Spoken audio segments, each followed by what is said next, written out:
Hey guys, how's it going?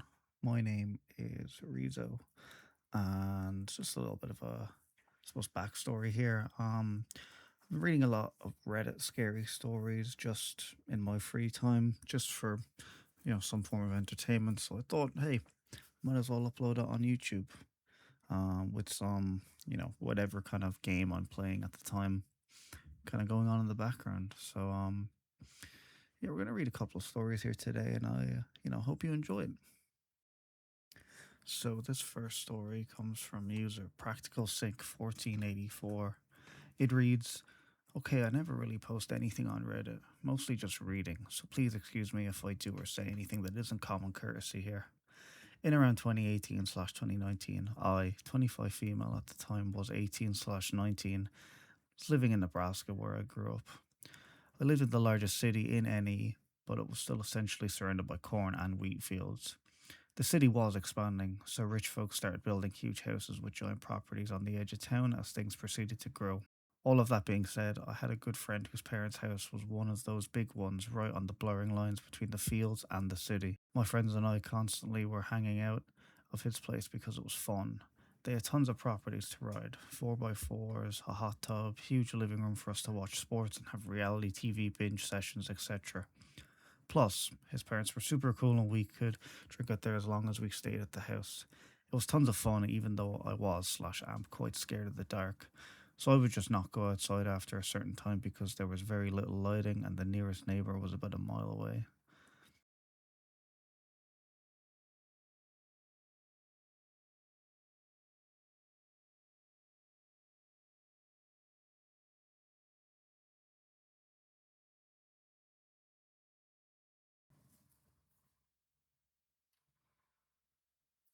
I always felt a weird energy driving to slash from his place if it was late at night, but never had anything up until one night.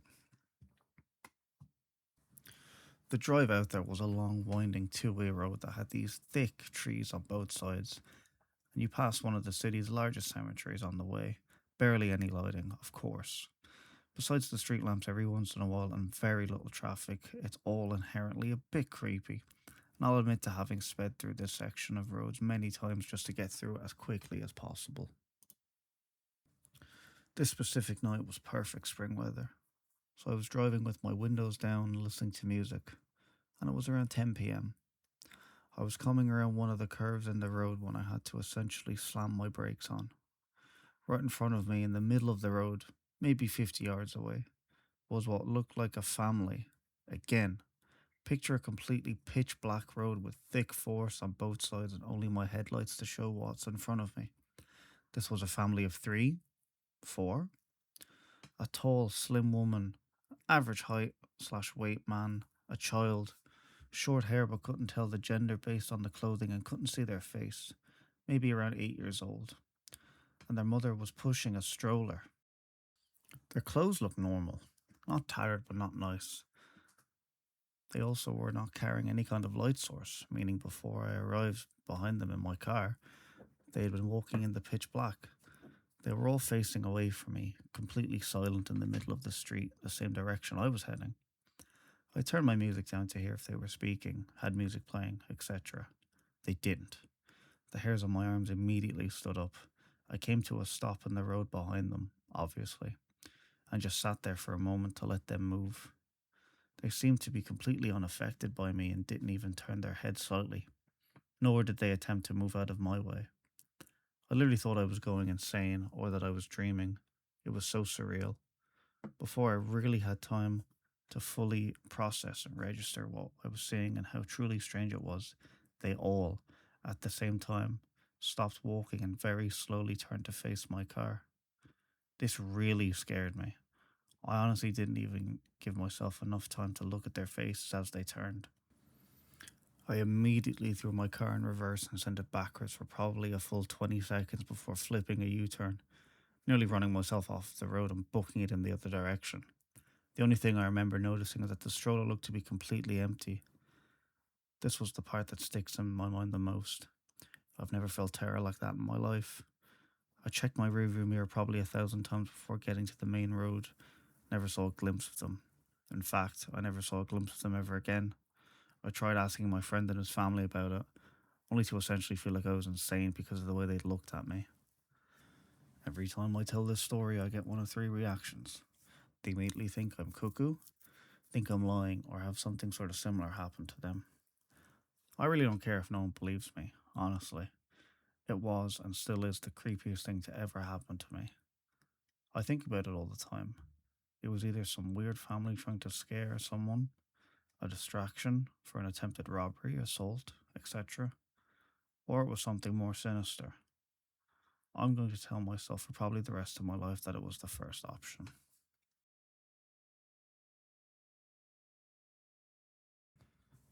This next one here is from Reddit user Ban Lul. So, a little background here. My father was in the army for 21 years, retired, and moved to a very small town in central Florida. He got bored after a couple of years, and even though we didn't need the money between his retirement and what my mom was making as a bookkeeper slash tax prep, he wanted to go back to work. He started working at various gas stations, and it being a small town, the owners wouldn't care if I came there and helped him out with stocking the coolers we've been running the register, as long as I didn't sell any beers or smokes. This all took place in the late 80s, early 90s.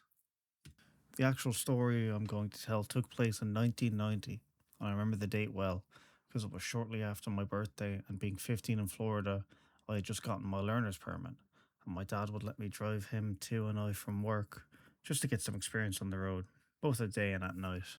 I was sitting at my usual spot at the table that was set up along the windows, book in hand, feet propped up, and Mountain Dew on the table along with some snacks. I would generally spend most of the evening that way, reading books, getting up to run the register slash stock the cooler at different times. I remember glancing up because something caught my attention that was unusual, and I realized that a lady was walking up our parking lot from the direction of the interstate. The gas station was right on I-75. This in itself was really strange because where we were located, you didn't get many people walking, and definitely not walking from the direction of the interstate.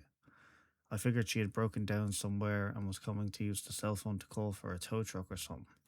I was completely wrong. She came into the store, looked around for a few minutes, and I remember just getting a strange, creepy feeling about her. She walked up to the counter and started telling my dad a story about how she had gotten stranded and needed a ride up to the next big town north of us. My dad lets her know that he's working and there is no way that he can take her. She turns and looks at me, and while she is looking away from him, my dad catches my eye and subtly shakes his head no. I was confused for a second, but then she turns back to my dad and points at me, asking if I can take her. My dad responded back that I only had a learner's permit and that wouldn't be able to drive her anywhere and then drive back. Normally I would have done it, even though it was illegal, because I've done it a few times before already. I didn't argue with my dad, since this was completely out of character for him. He was normally chatty with the customers, but for whatever reason, he was almost curt and dismissive of her. Turns out, he had a bad vibe about her from the minute he had seen her walking up the drive. Well, she cusses him for a minute and he basically tells her to get out of the store. She slammed the door open. I thought the glass was going to break from how hard she had slammed it. Then she stalks out of the store and down the driveway. I keep an eye on her and continue to watch as she makes her way back up to the interstate and then starts up the northbound on ramp. Almost a year passes and I'm in my bedroom, less than a week before my 16th birthday. Hear my dad yelling from the living room, "Son, get in here and look at this." I quickly run to the living room and see my dad pointing at the TV and look at the mugshot of the lady on screen, and immediately remember the lady who had been in the store. Turns out I'd almost given a car ride to Eileen Warnos, who was later convicted of being a serial murderer, then later put to death. I still have nightmares about what could have happened. This next one comes from We London. Hi, I'm a 24-year-old lad living in the UK. I work as a pharmacist at a hospital and I usually do night shifts. My workplace is just a few lots away from home, so I just walk there every night. A few months ago, while I was on my way to work at around midnight, a car stopped in front of me and rolled down his window. The guy inside was wearing a scrub suit, so I'm assuming he is a nurse. Have dark hair, chubby, and is probably around my age. "Hey, where are you heading? Let me drive you to work." I politely declined. The guy looked harmless, and I guess being polite wouldn't hurt. He looked pretty normal, but there's something in his eyes that unsettles me. He didn't go away after that and kept on insisting to drive me to work. That's when I snapped and told him that I was waiting for my boyfriend, which isn't true because my boyfriend is in the US, miles away from me. He seemed to believe in it and just drove away. Days have passed when I got a chat request. I tried to check the profile and saw that it was the creepy lad offering to ride me to work. How he got my name? I have no idea. I didn't pay his chat any attention and just went on with my pretty busy life. 2 days after that, I got another message from him saying, "You were smiling earlier. You look cute." After reading that message, I felt like I had been splashed with an ice cold bucket of water. Was he at the hospital? I didn't want to know. I told him to stay away from me and F off. Days have passed, and I have almost forgotten about this guy when I saw him, standing on the hallway looking at me while I was exiting the room doing rounds. He tried to approach me, but I beelined my way to the other hallway and went back to the pharmacy. That's when I started freaking out and told my boyfriend. He advised me to just drive to work instead of walking, and I did right after that night. I also blocked him to avoid any unwanted future creepy messages. So far, I haven't seen him in months, and I want to keep it that way. So, to that creepy lad who kept on insisting and driving me to work and stalked me at work, let's not meet again.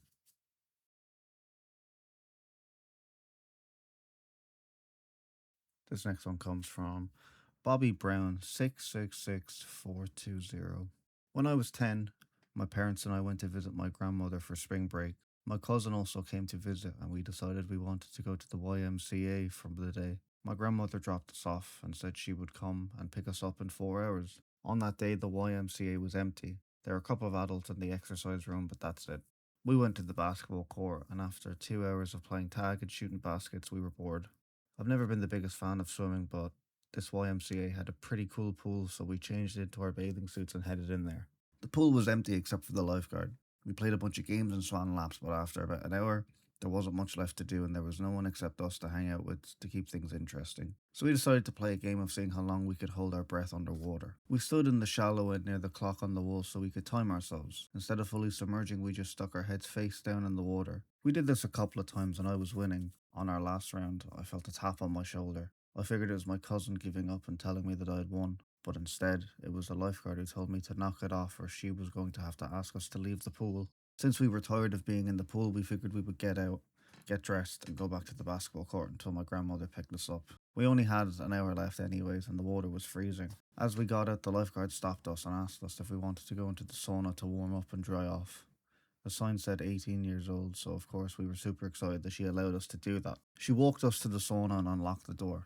The door was glass and the interior was made entirely out of wood. Inside, above the door, there was a clock, probably to help make sure you were not in there for an unsafe amount of time. The lifeguard stand was adjacent to the sauna, but if you looked at the door, you could clearly see it. She followed us in and went over the thermometer encased in plastic and unlocked it so she could crank up the heat. Both my cousin and I were very short girls, and so we couldn't see the temperature that was printed on the thermometer knob, but I know she was turning up the heat. Then she left and shut the door behind her. I thought I saw her lock the door too, but I thought to myself, why would she lock the door when we might want to get out? I checked the clock and decided we should be out in about 15 or 10 minutes. It was already plenty warm in the sauna, but now the room was blazing. It felt nice because it was so cold from the pool. After about 15 minutes, it was starting to get a little bit too hot, and my cousin agreed that we should leave so we can get dressed. I went to turn the knob on the door, but it wasn't budging. I thought maybe it was jammed, so I shook it, but it still wasn't opening. Then I let my cousin try. She couldn't get it open either. We figured the lifeguard would be back in a couple of minutes, so we sat back down and waited. The room was getting hotter now too, and I really wanted to leave. I got up and started banging on the door and shaking/twisting the knob, trying to get the lifeguard's attention. My cousin got up and joined me.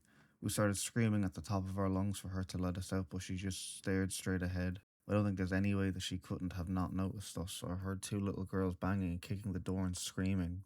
Now we'd been in there for about 25 minutes. It was so hot in the sauna that it hurt to breathe. It felt like my lungs were on fire. My eyes and skin were burning. We sat back down and put our towels over our heads just because they were still a little damp and it made it a little easier to breathe. I was so worried about my cousin as she is a couple of years younger than me. I looked at the clock and saw that we'd been in there for 35 minutes. I got up and walked to the door again and saw the lifeguard still just staring straight ahead. Again, I tried to get her attention by screaming that we needed to get out and bang on the door as hard as I could, but still nothing. I was starting to get pretty dizzy, so I went to go sit back down, but the wooden seats of the sauna burned my skin. My towel was completely dry, so I put it underneath me to sit on. My hair was also dry, but I wrapped it across my face to cover my nose, and I squinted my eyes so that they didn't burn as bad, but I could still watch if anyone walked past the door. It helped a little bit. My cousin was laying face down with the towel over her head, not moving or saying anything, so I nudged her to make sure that she was still okay. She was, but I could tell that we really needed to get out of there soon because she seemed to be a bit disorientated. It had been 45 minutes now, and I was extremely nauseous. There was no way that the lifeguard would forget that we were in there, and I thought that she would have come back soon, but there was this little voice in my head telling me that maybe she purposely locked us in there. Finally, a man walked past the door towards the pool, but for some reason I just couldn't get up. My whole body was on fire and I felt so dizzy. Luckily, this man wasn't going to the pool. He wanted to be let into the sauna and came back with a lifeguard. I saw them walking this way and immediately jumped up to grab my cousin. I knew now that for sure she had locked us in there because she had to pull out her keys to unlock the door and let the man in. I didn't want to take any chances of us being trapped in there any longer, so as the man was trying to walk in, I was trying to shove her away. As we were going out, the lifeguards started trying to shut the door and push us back in with it. The man was clearly confused as to what was going on and said, I think they want out. The lifeguard let out a sigh and opened the door fully, and we ran away as fast as we could into the changing rooms. We only had about 10 minutes before my grandmother was supposed to pick us up.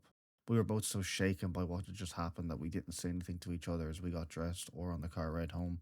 When we got back to the house, my parents were making us dinner and I told them the story about what just happened. They thought that I must have been exaggerating and they didn't believe me. I truly think that that woman was going to let us cook alive in there. The only bit of doubt that I have is that what would have happened if we actually died. She obviously would have gotten the blame. What was her endgame? I'm 21 now, but I think about this interaction all the time. When I'm in a small spaces or I get too warm, I still have panic attacks. No one believes this story and I get it. It's pretty absurd. I'm not sure if I'm allowed to ask for opinions, but do you think that this could have been some crazy misunderstanding, or do you think that she really just left us in there to die? And why? So, to the lifeguard at that YMCA, please, let's not meet again. This next one comes from Dangerous Party 7554. I'm a 36-year-old female in Sweden. I've worked in mental health care for the last 18 years, mainly with people with psychotic illness like schizophrenia. I was working at a group home for 9 years and were very close with my co-workers there, especially two females. The last few years I worked there, another female started working there. Let's call her M, and the four of us grew very close. She was very timid, shy, friendly, and we got along well. She was, however, often on long-term sick leave because of her own mental health issues, so we didn't meet much at work, but she always showed up after our work dinners, so we continued to stay in touch even when she wasn't well enough to work full-time. She told us that she had a history of schizophrenia herself, just like the patients we were treating, but that she was medicated and hadn't had any psychotic episodes for years. Since I have an education in psychiatry and a long experience with schizophrenia, I have no judgment towards people suffering from the illness, and it didn't bother me being friends with someone who had diagnosis like that, and even after what I tell you, I still feel the same way. In the summer of 2023, I'd moved on to work at a new place, also within mental health, but this time forensic psychiatry, like a halfway house for mentally ill murderers, etc. The four of us stayed in touch and still met every now and then for dinner parties. Em told us that she had been evicted from her apartment because of an incident where she had accidentally entered her neighbour's apartment in the middle of the night. She told us that in a huge apartment complex the doors all look exactly the same, and that she simply just walked in the wrong door by accident, and that the neighbour had created a scene out of pure drama and reported her to the police. I somehow felt that while that sounded out of proportion to evict someone just from that, perhaps the landlord took that kind of action because he judged her based on her medical history, and I felt bad for her. I questioned her if something else had happened, as she claimed that it didn't, or that this was the full story. In Sweden, it's very difficult to get a contract for an apartment when you've gotten evicted. You pretty much get blacklisted. Em asked me if she could move in with me, since she was literally on the street, literally homeless. I said, of course you can. I've always gotten myself into uncomfortable situations by saying yes instead of thinking about it myself, and I had no idea how severe the situation would get when I said yes to Em. I live in a pretty small apartment. It's one bedroom that pretty much only fits a bed and a desk, a living room that fits a couch and a TV, no room for an extra bed, a small kitchen, and a small bathroom. I have two cats. We decided that Em was going to live in the living room, and I offered her to throw my couch out so she could have a bed there. But she said that she was fine with sleeping on the couch since it was comfortable enough. I insisted on giving her a bed, but she declined. There's a door between the living room and the bedroom, but between the living room and the hallway there's just an open arch, so she wouldn't have had total privacy. I hung up a thick velvet curtain covering the arch so it at least gave her the sense of a door and more privacy than nothing. There's another door from my bedroom to my kitchen, so I have two doors to my bedroom. I have to have one of them open at night since my cats want to go in and out, and they also have their litter box in the bathroom, food and water in the kitchen. I naturally kept the kitchen door open and not the living room door, since that's where Em lived and we wanted to keep our privacy somehow. She wasn't working at this time because she was on one of her long term sick leaves, while I was working shifts. So sometimes I had to get up at 6 a.m. and sometimes I didn't get home till like 11 p.m. I have really severe insomnia and need to combine Zolpidem with Lurgigon, and even with this, I still wake up easily. I told her that I would appreciate it if she could try and stay quiet those nights when I have to get up at 6 a.m., but that it's fine if she's loud when I'm off work or when I do the evening shifts. She was a heavy smoker and a coffee drinker, so I bought her a coffee machine. Yeah, I know, I'm a weirdo who don't drink coffee very much often, so I didn't have one. To make her enjoy her living situation a little bit more. The coffee machine and the sink is placed right outside my bedroom door. The kitchen is very small. So the first night together, I had to get up at 6 for my shift. As usual, I had a hard time falling asleep. Em had been up several times that night to go out to smoke, and I woke up every time. At 5 a.m., she started making coffee, and since it's literally outside my bedroom door, I got wide awake from the sound of it.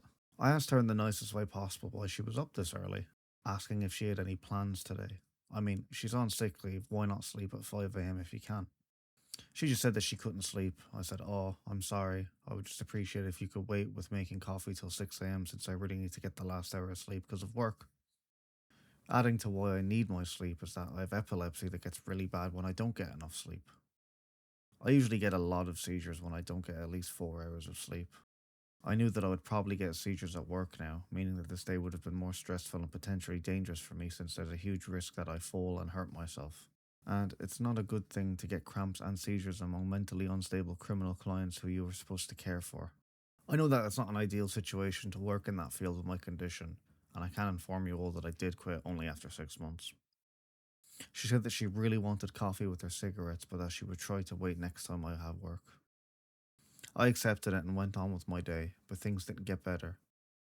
She continued to wake me up early in the morning and through the nights, continued to promise me to stop, but insisted that she really wanted coffee with her cigarettes. I suggested making the coffee the night before, or drinking iced coffee, or Coke instead, but she didn't want that. I may add that she demanded for me to be so at 10 p.m. because that's when she wanted to sleep, and I respected that. She used to get these moments of binge eating where she would empty my fridge and pantry from everything I had.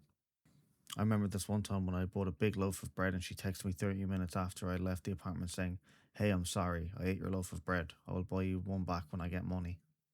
Like, an entire loaf of bread in 30 minutes? I told her when she moved in to feel at home and what's mine is yours, so I couldn't really get mad, but it started to annoy me for two reasons. It was kind of getting expensive since it was huge amounts and it was always at inconvenient times of the day. Like after an evening shift when the store was closed and I came home hungry and she had emptied the kitchen for everything I'd bought the same day. Em had long black hair that was everywhere, all over the sink, the floor, the bathtub. I'm no clean freak, but I think anyone could understand that this isn't the nicest thing to step in or see everywhere in your house. She also left her fingernails and toenails on the bathroom floor. It was also pee drops on the toilet seat every time she had been to the toilet. I saw a silverfish on my bathroom floor. I had never seen one before, and they eat hair, skin, and nails, so I figured this fella probably enjoyed life because of the new dirty condition my bathroom was in. At first, I didn't want to say it straight out because I thought that it would hurt her, and I didn't want to make her uncomfortable. So I just put a broom and a shovel in the bathroom to imply that we needed to sweep the floor more often. This didn't seem to work, so after a while I told her in the nicest way possible with a smile on my face, "Do you think we could try to clean the floor in the bathroom more often? We tend to lose hair when we brush it, and I'm afraid we may get pests. I saw a silverfish the other day, and I don't want it to get worse." I always made sure to say we instead of you so she wouldn't feel attacked. She promised to think about it, but nothing changed. I started dating a guy and was head over heels for him. He was also in a roommate situation, so we had a tough time getting any alone time. I asked Em if there's any chance that we could get one night to ourselves every now and then in the apartment, and that she, of course, would get the apartment to herself as well. She didn't like the idea and just claimed that she had nowhere to go, no friends or family. Now, I wasn't asking her to leave for 24 hours, just a few hours so we could get some quality time together. She could just go to the library or take a walk or whatever.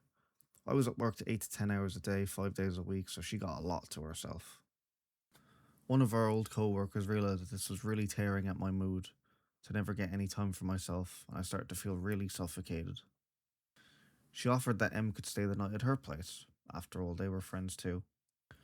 M said she didn't want to bother her, but we told her that she didn't. They're friends. She's more than welcome, and I really just wanted one night to myself and my guy.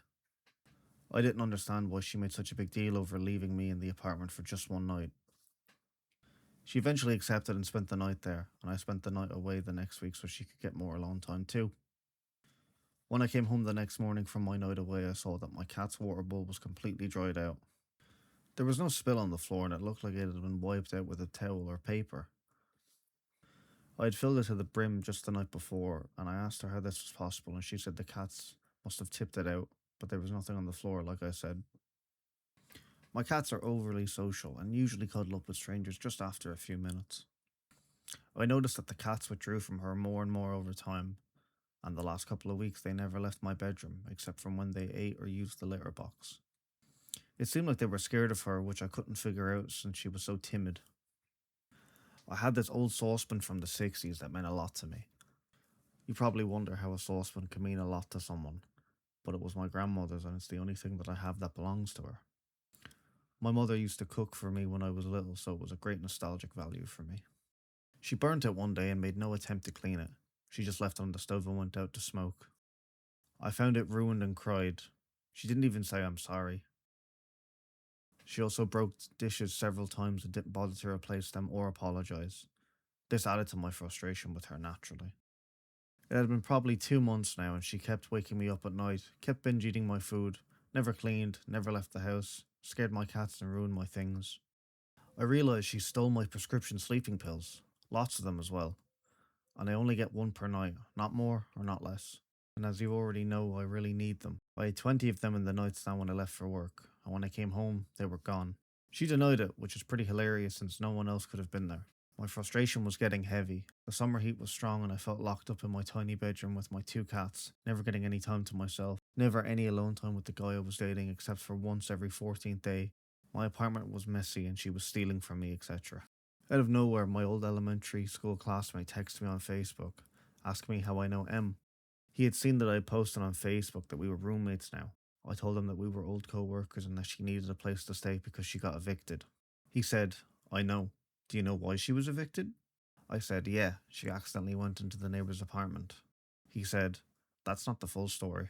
She broke in, snuck up to the baby with a knife in her hand, but luckily the father woke up and wrestled her down and managed to save the baby.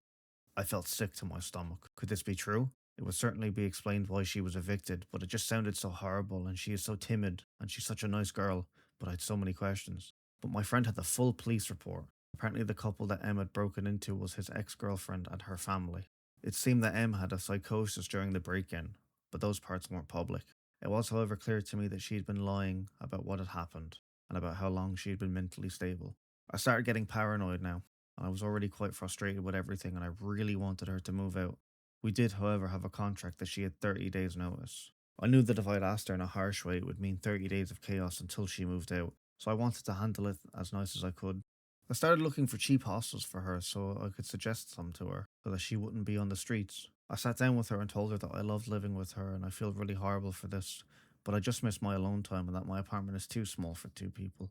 I said it wasn't personal and that I wouldn't want to live with anyone right now and that I wished it would have worked out and that I'm really sorry and I hope we will remain friends. She looked crushed and said that it wasn't possible. I showed her the hostel I found and said that I understood that it wasn't the ultimate situation, but I really needed her to move out because I felt suffocated. And also the summer heat was making it tough to always have the door to my bedroom closed, and that it was tough for me to not get sleep. She said okay, she was going to move out, but not until 30 days had passed, and I said, of course.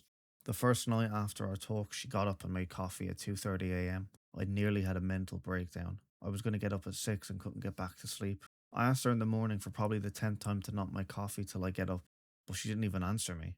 She just sat on the sofa and stared at the window. I said, M, and she just kept staring. I was freaked out, but I left for work. She kept being weird. She kept making a mess, kept waking me up, kept eating my food, and all I could think about was the incident with her, the baby, and the knife. I eventually got so annoyed about being woken up by the coffee machine, so I plugged it out and stored it in my attic, which she had no access to. It may be childish, but I was getting so tired at this moment. My sleeping pills were stolen, and I was starting to feel like Edward Norton in the beginning of Fight Club. Well, the next night I woke up at 4 a.m. by her making coffee in a saucepan. Not my grandmother's saucepan, that one was ruined. I tried talking to her again, explaining the situation, but she just stared and didn't reply. Me being frustrated on the tipping point, I took the saucepan and stored it in the attic as well. I know, but I was going crazy. I just wanted her to stop with these nightly coffee routines to get the hint. The third night, I had the guy I was dating sleeping at our place because I was getting really paranoid now over her weird behaviour. Not speaking with me, just staring into space. I woke up from my very light snooze by him poking me. He whispered, "Look," in my doorway. Em was just standing silently, staring at us. This was like a scene from a horror movie with her long black hair over her face. I kid you not. I didn't say anything at first because I wanted to know if she was just stood there for a second doing something by the door, but I realised after a while that she was just standing there, just staring at us. It really reminded me at the end of Paranormal Activity when Katie just stares at Mika in the final scene. So I sat up and said, "What are you doing?" But before I could finish the sentence, she just slammed the door shut and I heard the sound of something metal falling on my floor and her running into the living room. I yelled out, "You need to leave," and started crying hysterically because this was turning into a nightmare. Of course, I didn't go back to sleep, and I was really happy that I had company that night. I just kept asking myself, had she done this before? Stared at me in my sleep. The next day, when I got out of bed, I opened the door that she had slammed shut and saw the kitchen knife on the floor. So that was the metal sound I had heard, but she ran off. I took all my knives and locked them in the attic as well. I then asked a friend of mine to come to my house to be here when I tell her that she has to move out immediately, that I can't wait 30 days. During the conversation, I tried to stay calm. I know she has a mental illness and I know she means no harm. Even though I was frustrated, I couldn't hate her. During the conversation, I really tried to stay calm. I know she has a mental illness. I know she means no harm. Even though I was frustrated, I just couldn't hate her. I was mostly just scared and tired. She, however, didn't even answer when I talked to her. She just kept staring out the window. She left the apartment and sent me a text instead saying that I was being disrespectful for bringing a friend over to her place. Nighttime came and I thought this would be a quiet night finally. No coffee maker or saucepans. But at 3 a.m. I woke up by her burning dry coffee powder in a frying pan. At this moment I just felt terrified of her.